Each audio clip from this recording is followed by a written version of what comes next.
His huge long tail, wound up in 100 folds, does overspread his long brass scaly back,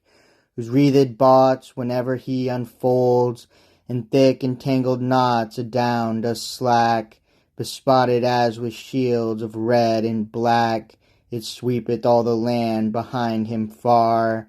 and of 3 furlongs does but little lack, and at the point 2 stings and fixed are, both deadly sharp, that sharpest steel exceeding far.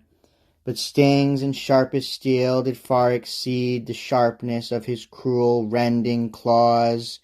Dead was it sure as death indeed, whatever thing does touch his ravenous paws,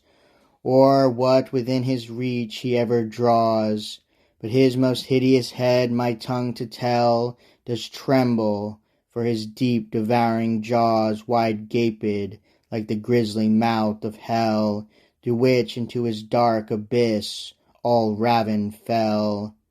And that more wondrous was, in either jaw 3 ranks of iron teeth enraged were, in which yet trickling blood and gobbets raw of late devoured bodies did appear, that sight thereof bred cold congealed fear, which to increase, and as at once to kill, a cloud of smothering smoke and sulphur sear, out of his stinking gorge forth steamed still, that all the air about with smoke and stench did fill.